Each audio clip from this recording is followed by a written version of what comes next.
Book summary: Leaders Eat Last. Author, Simon Sinek. Chapter 1, Protection from Above. The sky over Afghanistan that night was completely covered by thick clouds, without a single star, without moonlight. Below, a team of 22 American Special Forces was quietly leading a high-value target through a treacherous valley. They knew the enemy was somewhere, lurking in the darkness. Above, Captain Mike Drowley, aka Johnny Bravo, and his A-10 circled above the sea of clouds, ears tuned to the radio amidst the silent airspace. He couldn't see anything, but he could sense the tension. When the signal troops in contact came through, indicating the ground team was under attack, Johnny didn't wait for orders. He did something dangerous, plunged straight down through the clouds, diving into the unknown mountainous terrain, driven only by the feeling that his comrades needed him.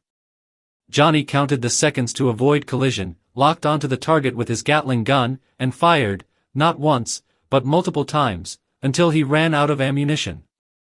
None of the 22 soldiers died that night.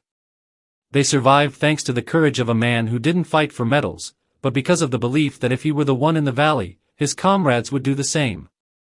Sinek tells this story not just to praise bravery, but to emphasize a core point: leadership is about being willing to sacrifice for others, not for status but for responsibility.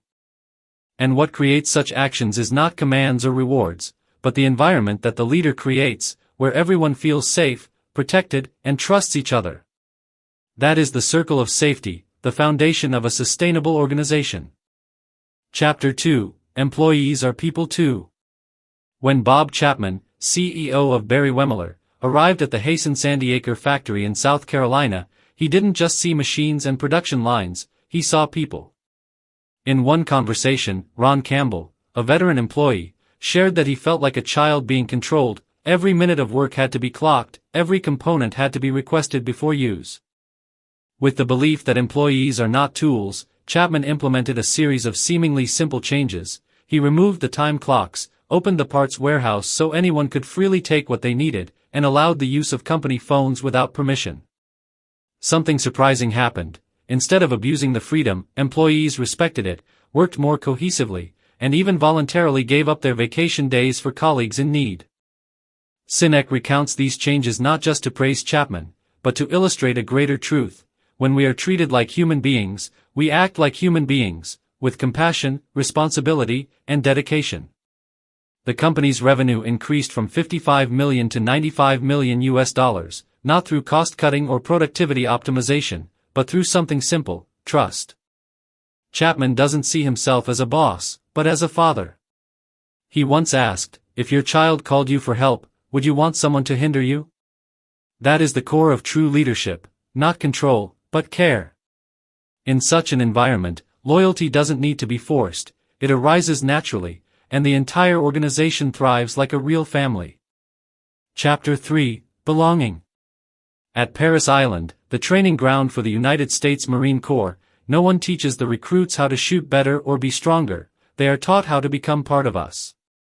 Over 13 grueling weeks, from physical to psychological training, the recruits are stripped of their old individuality to form a new identity, a collective identity. It starts with doubt, then trust, and finally a sense of belonging to a circle of safety, where each person protects the other, and no one is left behind. Sinek emphasizes, this is not just military training, but a model for building trust and loyalty in any organization. He cites the ancient Spartans, where a warrior who lost his helmet or armor would be forgiven, but losing his shield was not. Because helmets and armor protect the individual, while the shield protects the entire formation. The mindset of for the person next to you is what creates true strength, not technology or budget. In business, when employees feel they belong to a collective, protected and trusted, they work not out of fear but out of meaning. They don't compete to survive but cooperate to grow. Without wasting energy to keep their seat, they devote all their strength to achieving common goals. However, the sense of belonging doesn't arise on its own. Leadership must create an environment where people feel safe to share, are heard when they make mistakes, and are valued for their true worth rather than political games. That is the circle of safety, the foundation for an organization that can steadfastly overcome any challenge, because every member knows clearly, they are not alone. Chapter 4, Yeah, but. We all agree that employees need to feel safe to fully utilize their abilities. Yeah, but, Sinek points out, this is a dangerous phrase. Because after it often come justifications for not putting people first. Yeah, but we have targets to meet. Yeah, but the market is very fierce. In a competitive world, organizations easily fall into this trap. They focus on external threats, forgetting that the real danger may lie within. Sinek distinguishes two types of threats: external, market, competitors, economy, which cannot be fully controlled. But internal threats, rivalry, office politics, fear of being fired, can be managed. When employees have to guard against their own colleagues or bosses, they no longer have the energy to create or cooperate. Internal worries drain morale faster than any competitor. Sinek tells of a company where employees feared their boss more than market changes. Unsurprisingly, performance declined. In contrast, organizations where leaders are like Johnny Bravo, daring to lower their altitude, to dive down to protect their team, can overcome adversity through collective strength. The problem is, many leaders are trained to react to numbers, not people. They easily sacrifice trust for short-term profits. But an organization without internal trust cannot stand long. Sinek concludes, sustainable success does not come from running faster than competitors, but from creating a place where people feel safe, supported, and valued. Only then do they have the courage to face the real dangers outside, and win. Chapter 5, When Enough Was Enough. There is a limit where loyalty begins, and it is often established not by contract, but by trust. Simon Sinek tells the story of NextJump, a technology company where CEO Charlie Kim decided to do the unthinkable in the modern business world: commit to not firing employees for financial reasons. For Charlie, we don't hire people just to fire them. That wasn't a slogan. It was a principle. The change began when the company faced a crisis. Instead of cutting staff, a common reflex in businesses, Charlie chose a collective sacrifice solution, reducing salaries for all employees, including management, but no one lost their job. The employees' reaction was not dissatisfaction, but stronger attachment, because they felt the most important thing: the company was on their side. Sinek argues that when leaders see employees as people, with their own fears, hopes, and responsibilities, the work relationship will go beyond salary or KPIs. At NextJump, they not only train professional skills but also organize classes like personal finance management or family building, because they believe that a healthy and happy person will work better. True success does not come from squeezing employees, but from nurturing them. When a leader decides that enough is enough profit, enough success, and starts putting people first, they not only save the company from short-term risks but also build a team ready for long-term commitment. Sinek concludes, recognizing people as the core of the organization is not just a kind gesture, it is a sustainable strategy to build an environment where people are willing to contribute, not because they have to, but because they want to. Chapter 6, Endorphin, Dopamine, Serotonin, Oxytocin. We often think that leadership only involves skills, strategies, or personality. But Sinek offers a deeper biological perspective. 4 chemicals in the human brain, endorphins, dopamine, serotonin, and oxytocin, are the foundation for individual behavior within a group. Imagine a group of primitive hunters. Endorphins help them endure pain and fatigue on long journeys, similar to the feeling of relief after a stressful workday. Dopamine is the reward for effort, like a precise spear throw or closing a successful deal. But dopamine is also like sugar, sweet but addictive. If an organization only knows how to dangle rewards for achievements, it will foster selfish individuals and short-term thinking. In contrast, serotonin is the chemical that creates pride, when we are recognized in front of colleagues or family, when gratitude is shown. It motivates people to act not just for themselves but for the group. Oxytocin, finally, is the chemical of trust. It is released when people help each other, hug, or simply share a sincere moment. Oxytocin builds lasting relationships, an indispensable foundation for a strong group. Sinek argues that good leaders not only set goals, activating dopamine, but also empower, recognize, and encourage connections between people, boosting serotonin and oxytocin. They understand that people are not machines running on KPIs, but biological beings who need emotions, trust, and a sense of belonging. However, he warns, if you only chase dopamine, like companies that only honor the best salesperson while neglecting cohesion, the result will be an organization that disintegrates from within. In conclusion, Sinek emphasizes, to create a sustainably developing team, leaders must balance these four chemicals, so that each member not only achieves results but also feels meaningful in the shared journey. Chapter 7, The Big C. When talking about the Big C, many people think of cancer. But for Simon Sinek, something equally dangerous in organizations is cortisol, the stress hormone that the body releases when it feels threatened. In the past, cortisol helped our ancestors escape from lions. But in modern times, it appears when we fear being fired, humiliated, or overly controlled. Sinek cites the famous Whitehall study in the UK, a decades-long survey of government employees, which showed that those in lower ranks, with less decision-making power and under strict supervision, had significantly higher cortisol levels. The consequence was a marked increase in heart disease, depression, and low work performance. It wasn't the work that killed them, but the environment that made them lose control. Imagine an employee who is constantly micromanaged by their boss. They will choose to just get it done instead of being creative. Conversely, if trusted and empowered, cortisol decreases, intelligence is liberated, and health improves.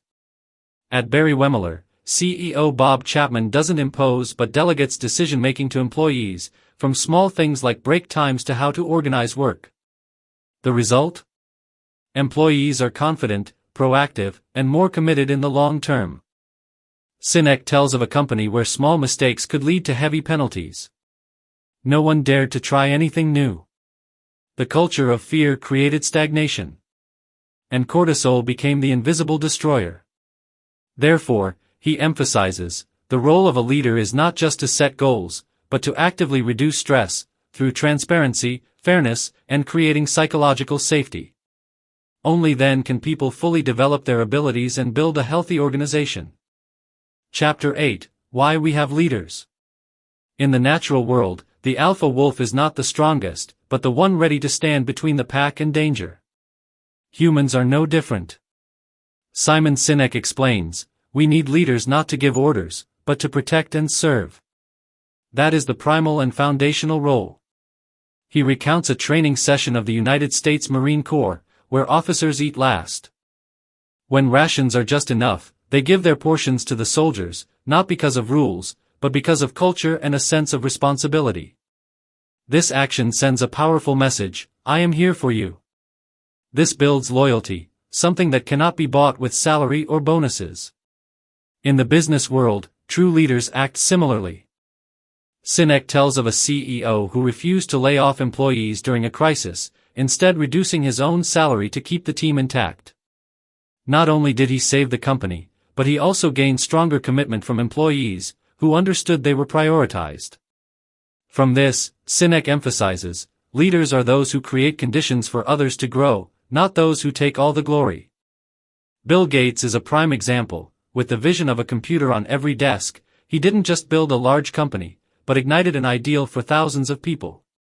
When the goal transcends profit, people are willing to give more than ever. Finally, Sinek concludes, true leaders are those who eat last, not because they are forced to, but because they choose to put others first. That is what makes them worthy of respect, not by title, but by sacrifice. Chapter 9, The Courage to Do the Right Thing. True leadership doesn't require standing on a pedestal to give orders. It exists everywhere, sometimes in the middle of the ocean, inside a nuclear submarine. Simon Sinek recounts the remarkable transformation of David Marquet, captain of the USS Santa Fe, from the worst-performing ship in the fleet to a model of leadership and effectiveness. When he took command of the Santa Fe, Marquet was not an expert on the ship. But instead of hiding his weakness with orders, he did something bold. He empowered the crew. Marquet changed the language of commands, from request permission to increase speed to I intend to increase speed. This forced the sailors to think for themselves, take responsibility, instead of just following orders. Sinek describes this as rare courage, the courage to let go of control. When a sailor made a mistake, instead of punishing, Marquet asked, "What did you learn?" That question not only solved the problem but also opened the door to growth. Gradually, the crew no longer just executed, but became true leaders in their own roles. With trust and a new leadership philosophy, the Santa Fe became the best submarine in the U.S. Navy fleet. But the greatest achievement, according to Sinek, was not in the numbers, but in Marquet helping the men on that ship believe in themselves. Sinek concludes, "The greatest courage of a leader is not facing danger, but daring to abandon the traditional control model to nurture people." When trust replaces fear, the team will not just function, they will grow and shine. Chapter 10, Snowmobile in the Desert. The image of a dog sled team in the desert sounds absurd. But for Simon Sinek, it's a perfect way to talk about the mismatch between old leadership styles and new contexts.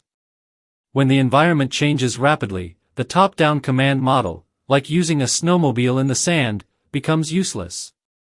David Marquet and the USS Santa Fe continue to be a vivid example. In a complex environment like a submarine, where every decision affects lives, Marquet realized that waiting for orders would kill flexibility. Instead of issuing commands, he encouraged sailors to report intentions, to act proactively and take responsibility. When emergencies arose, each person knew what to do without waiting for orders from above. Sinek argues that this is the core of a modern organization, empowering to adapt, not controlling to maintain order. He cites 3M, where employees are allowed to spend 15% of their work time on personal projects. The result? A technical failure, glue that didn't stick as expected, became post-it notes, a global icon. However, Sinek also candidly acknowledges, innovation is not easy in large companies. Processes, regulations, and fear of failure make people hesitant. David Marquet also struggled when sailors were still bound by old thinking. But instead of forcing, he patiently guided them to see the value of initiative and change. Sinek concludes, good leaders not only keep the organization steady in the present but also prepare for an undefined future. They create an environment where experimentation is not punished but encouraged. In a volatile world, adaptability, not power, is the key to survival. Chapter 11, The Boom Before the Bust. Prosperity can be a double-edged sword, and Simon Sinek takes us back to 1920s America to illustrate this. It was a time of boom, radio became widespread, cars filled the streets, modern appliances changed lives. People invested heavily, buying stocks on credit, believing that growth would never stop. But then, the bubble burst. In 1929, the stock market crashed, starting the Great Depression. Millions lost their jobs, banks failed, families disintegrated. Trust, the foundation of any economy, almost vanished. The government responded with strong measures, like the Glass-Steagall Act, to separate investment and commercial banking, preventing speculation from causing harm. Then war broke out, and something strange happened. World War II not only saved America from depression but also revived the community spirit. The generation called the Greatest Generation didn't live for themselves, but for the country. They accepted rationing, worked in factories, gave up comforts to support the front. Women replaced men in production lines, not for fame or profit, but for responsibility. Sinek emphasizes, it was this collective spirit that laid the foundation for the prosperity of the baby boomers after the war. They inherited not only a stable economy but also a way of life. We only grow strong when we stand together. With modern crises, financial, environmental, technological, Sinek believes today's leaders must learn from the past, resilience, sacrifice, and faith in the power of community. Chapter 12, The Boomers All Grown Up. They are the largest generation in U.S. history, 76 million people born from 1946 to 1964, called the baby boomers. They grew up in a world recovering from war, where the economy developed, education expanded, and faith in the future was abundant. They are the children of the greatest generation, but they grew up in a very different era. Simon Sinek analyzes, if their parents' generation put collective interests first, the baby boomers were swept into the wave of individualization, driven by growth, technology, and especially market values. From the 1980s, the clearest milestone was when President Ronald Reagan fired 11,000 air traffic controllers during a strike. It wasn't just an administrative decision, it opened a new era, one where corporate interests were prioritized over human rights. Companies began laying off employees, benefits were cut, loyalty lost its place. Places that were once lifetime homes became profit-optimizing machines. Employees, once proud to be part of the organization, were now seen as disposable costs. Sinek does not blame individuals, but points to the system, an ideology that puts shareholders first. What is the result? A culture of insecurity, where workers only think about keeping their seats, not contributing, where trust and attachment become rare. But he also emphasizes, we can change that. By returning to old values, care, attachment, and trust, today's leaders can redirect, reshaping the work environment to be a place where people want to stay, not just because they need a job, but because they believe in a shared mission. Chapter 13, Abstraction Kills. When people no longer see the consequences of their actions, they easily make cruel decisions. That is the message Simon Sinek wants to convey in this chapter. He begins by recounting the famous Milgram experiment. Volunteers were asked to administer electric shocks to learners if they answered incorrectly, and they did, even when they heard screams of pain, because the victim was in another room, invisible, just a sound. Sinek calls this the effect of abstraction. When we don't see, touch, or feel, we easily detach ourselves from the consequences. This doesn't just happen in experiments, but daily in the business world. He recalls the Titanic tragedy, where the number of lifeboats was reduced to maintain aesthetics and save costs, leading to hundreds of deaths. A technical decision, but with humanitarian consequences. In modern times, abstraction is evident in every layoff email, every HR report. Sinek tells of a CEO who ordered the firing of thousands of employees with just a message, without explanation or dialogue. When people become costs, employee numbers, compassion fades. Sinek also points out another example. A company ignored safety complaints about a product for fear of affecting profits. Initially, they succeeded, but eventually, that silence caused severe damage to reputation and trust, things that money can't measure. Therefore, he emphasizes, leaders must resist abstraction by being present and empathetic. They must see the people behind every number, listen and understand the stories behind each decision. Only then can they make decisions that are not only right, but also humane. Chapter 14, Modern Abstraction. We are living in an era of unprecedented connectivity. Technology and globalization make it easier than ever for people to connect. But Simon Sinek warns, this also increases abstraction, making us increasingly detached from humanity in our decisions.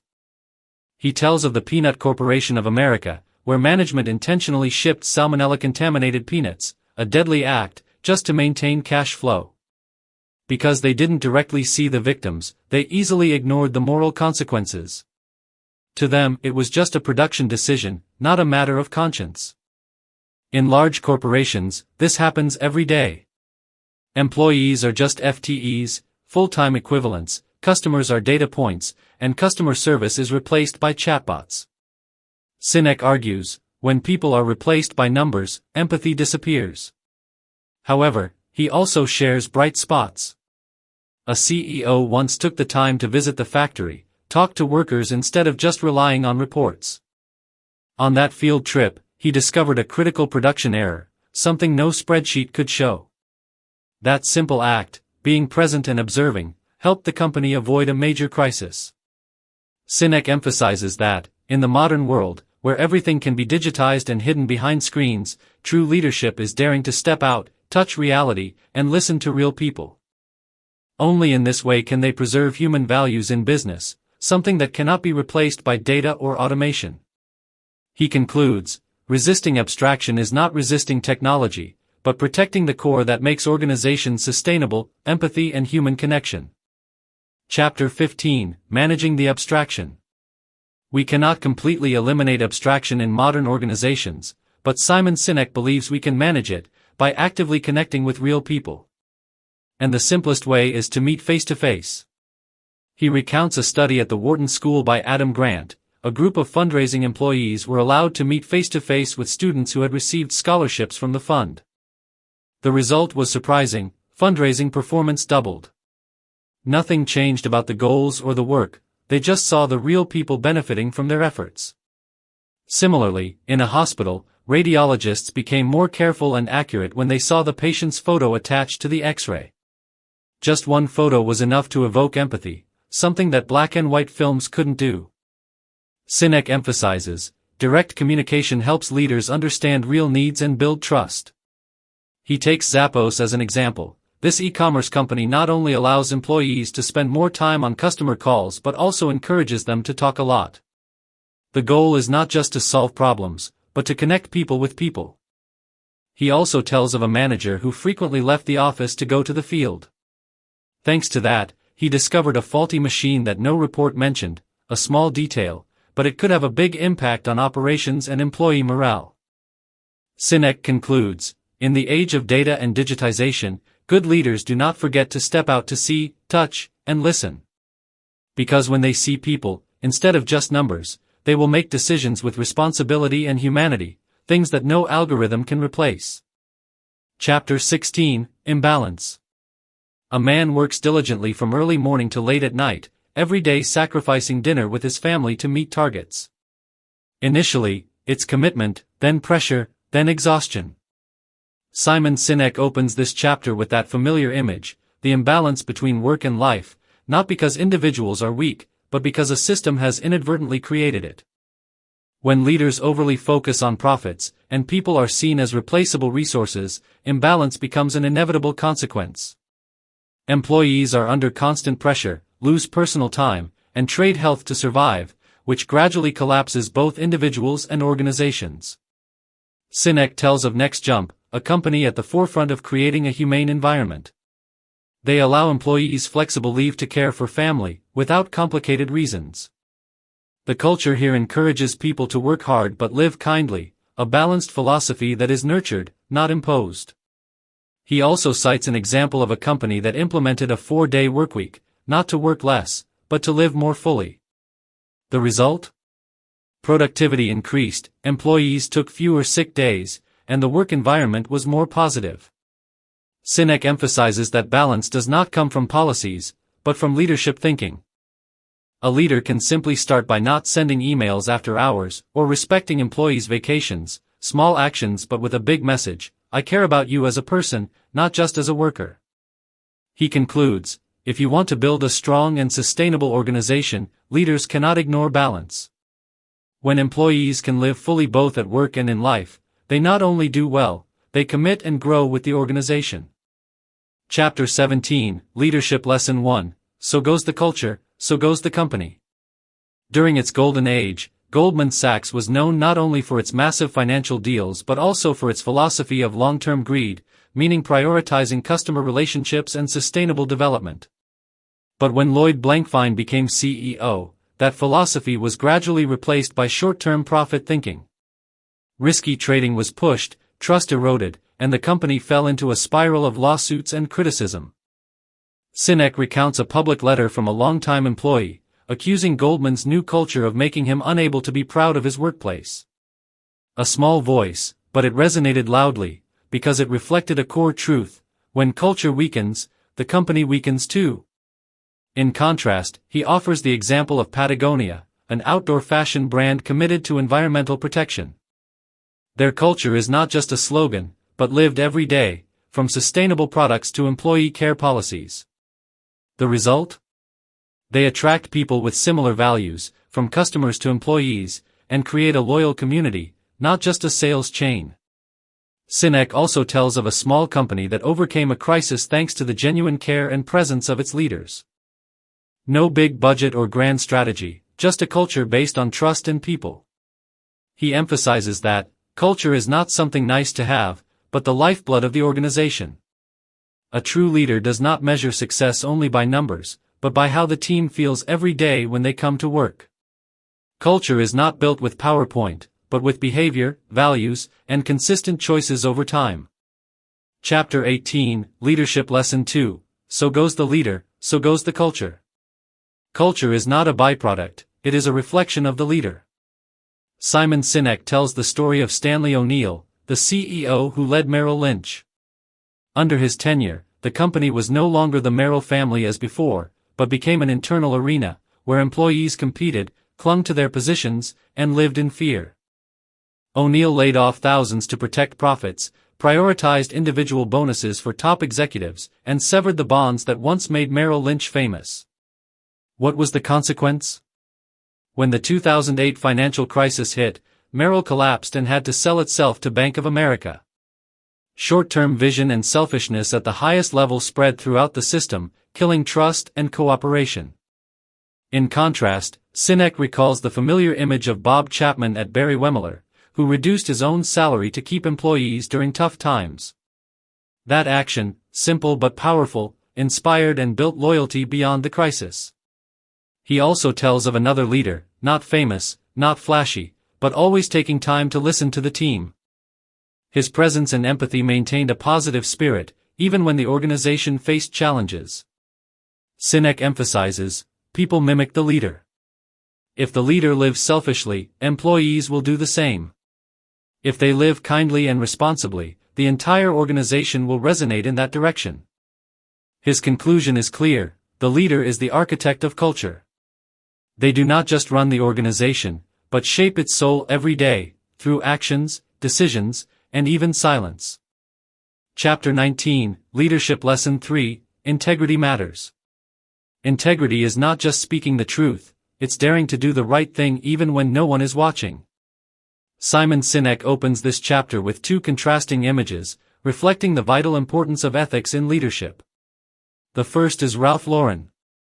When they discovered their Argentinian subsidiary was involved in bribery, the company did not hide or blame, they voluntarily reported to U.S. authorities, accepting a $1.6 million fine. An employee had discovered the violation and was encouraged by superiors to speak up.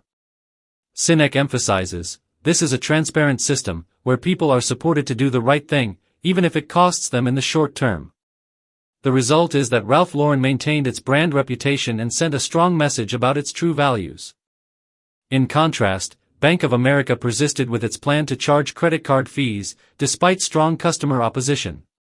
They quietly prioritized profits over trust.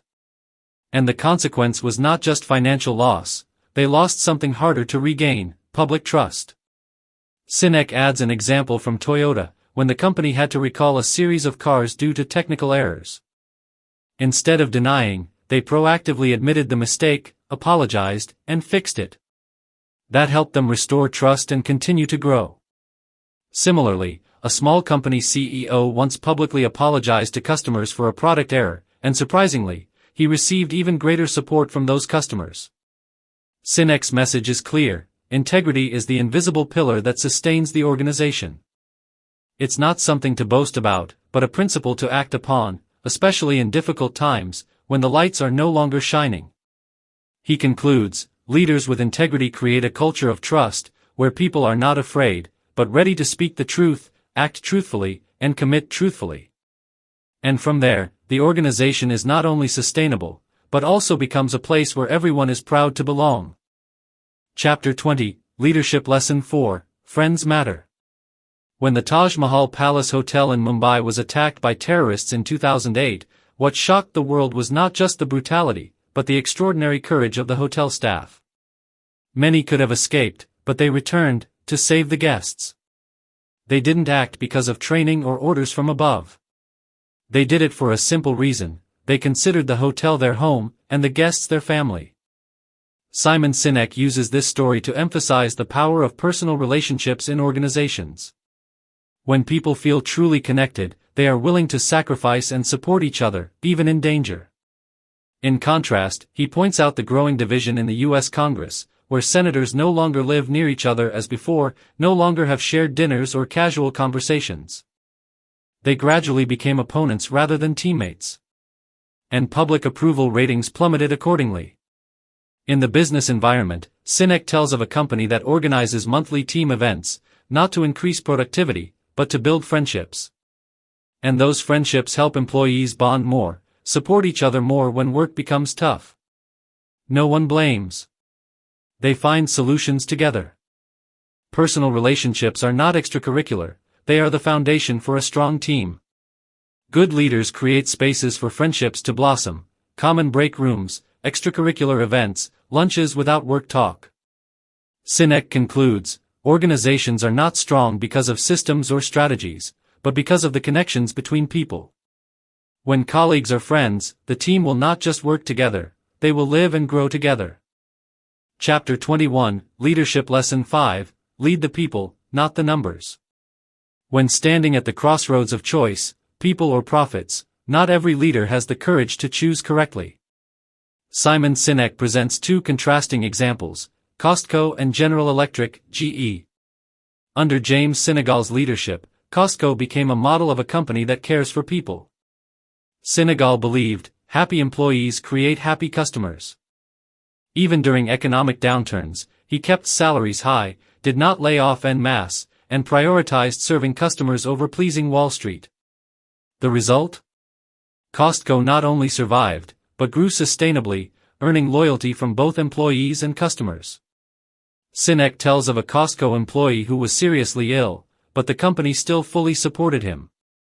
"I don't just work for Costco, I belong here," he said. That's the difference that numbers can't measure. In contrast, GE under Jack Welch pursued the philosophy of shareholder value first. The company regularly fired employees even if they performed well, just because they weren't in the top performance group. Short-term profits were achieved, but long-term loyalty and position gradually collapsed. Employees worked in fear, and customers also gradually lost trust. Sinek argues, when people are seen as costs, the organization will operate like a machine, cold and fragile. But when people are seen as assets, the team becomes the strongest resource. He also notes that Costco refused to raise prices easily, because they knew loyal customers were more important than immediate revenue. Meanwhile, GE cut costs at all costs, even sacrificing quality and trust. Sinek concludes, good leaders are not the best calculators, but those who see the people behind the numbers. When you lead people with trust and respect, they will help you achieve the most proud numbers, not just on financial reports, but in people's hearts. Chapter 22, At the center of all our problems is us. Modern society is a whirlwind of goals, achievements, and dopamine. We measure our self-worth through numbers, sales, bonuses, titles. But as Simon Sinek warns, dopamine, though it brings satisfaction, is only a short-term drug. Without oxytocin from connection or serotonin from recognition, people gradually become isolated and exhausted. He tells of an outstanding employee who achieved exceptional sales, but lived in loneliness, with no one to share or celebrate with. "I succeeded, but I feel empty." That's the price when achievement is detached from human connection. Sinek argues that the problem is not society or technology, but how we choose to live and lead. When everything revolves around me, and we is left behind, insecurity and stress will gradually erode the collective. He recalls the image of the greatest generation during World War II, people who lived for each other, sacrificing the individual for the group. They didn't have much, but they had each other. That spirit helped America rise after the war. In the business environment, he tells of a company that encourages employees to help each other instead of competing, building circles of safety so everyone feels safe and belongs. The result? Higher morale, higher productivity, and most importantly, true happiness. Sinek emphasizes, leadership must redesign the work experience, so that people are not just goal-achieving machines, but indispensable parts of a community. Then, they don't just work, they contribute with their hearts. He concludes, it all starts with ourselves. When we choose to put people before achievements, trust before control, true happiness and success will be the inevitable result. Chapter 23, At any expense. When the only goal is to win, regardless of the consequences, failure is only a matter of time. Simon Sinek opens the final chapter with the 2010 Deepwater Horizon disaster, the BP offshore rig explosion that killed 11 people and caused one of the worst environmental disasters in history. The cause was not fate, but choice. BP ignored safety warnings, delayed repairs because they were too expensive. An engineer had reported a valve error, and was ignored. Sinek points out, it was not just a technical accident. It was the consequence of a win-at-all-costs mentality, where short-term profits were placed above people, the environment, and even ethics. In contrast, he mentions Patagonia, a fashion company willing to accept lower profits to protect the planet. They use recycled materials, encourage customers to repair old items instead of buying new ones. The result? A strong brand, a loyal community, and long-term success built on trust, not blind sacrifice. Sinek also tells of a small business that refused a $1 million contract because the construction conditions did not ensure safety for the team. They not only saved lives, they saved their conscience and reputation, two assets not on the balance sheet but decisive for survival. The final message Sinek emphasizes is, leadership is not about winning the most, but about choosing to win in the right way. Long-term vision is not in quarterly numbers, but in the ability to protect what matters most, people, values, and the future. He concludes, sustainable success never comes from sacrificing everything, but from knowing what must not be traded. Chapter 24, The Abstract Generation. They are the first generation to grow up with smartphones, social media, and virtual connections, but they are also the loneliest generation. Simon Sinek calls Generation Y, millennials, the abstract generation, because most of their relationships and interactions are no longer tied to real experiences. He tells of a young person who constantly checks their phone just to see if anyone liked their new post. Each time the notification sounds, dopamine spikes, but then comes emptiness. No oxytocin, no real connection, just virtual rewards that throw the mind off balance. And that imbalance, according to Sinek, is corroding the spirit of an entire generation. He cites a study showing that young people who overuse social media tend to be less satisfied with life, more prone to anxiety, depression, and a sense of inadequacy. The cause is not technology itself, but how people abuse it to replace real relationships. Sinek argues that dopamine from virtual interactions is temporary, but serotonin and oxytocin, the two neurotransmitters that help people feel recognized and connected, are only produced in real interactions, real experiences. Therefore, he encourages young people to engage in activities like volunteering, team sports, or simply screen-free conversations. He tells of a company that implemented a no-phone policy in team meetings. Initially met with resistance, but gradually, people started looking at each other, talking, and building real relationships. Productivity not only didn't decrease but increased thanks to the synergy of trust and understanding. Sinek concludes, technology is a wonderful tool, if we master it. But no screen can replace a handshake, a knowing look, or a sincere word of encouragement. And if we want true happiness, we must return to the most basic thing: people need people. Chapter 25, Step 12. Simon Sinek borrows the image from Step 12 in the famous Alcoholics Anonymous program. Addicts help other addicts, not just to support the other, but to maintain their own sobriety. It is the transformation from selfishness to service, and that is the core of true leadership. He recalls the familiar image, Johnny Bravo, the A-10 pilot who risked his life to fly down through thick clouds to save 22 soldiers on the ground. He didn't do it for glory or reward, but for responsibility and comradeship. An act of leadership without title. Sinek adds the story of a CEO who refused a hefty personal bonus, instead transferring that money to the employee welfare fund during difficult times. The company not only overcame the crisis, but became stronger thanks to the trust and cohesion rebuilt from that kind act. In the Marine Corps, officers eat last, not because they are forced to, but because they choose to put others first. That is the clearest demonstration of sacrifice, and Sinek believes that anyone can become a leader in that way, regardless of rank or title. He tells of an ordinary employee who organized a donation drive for a colleague who lost their home in a fire.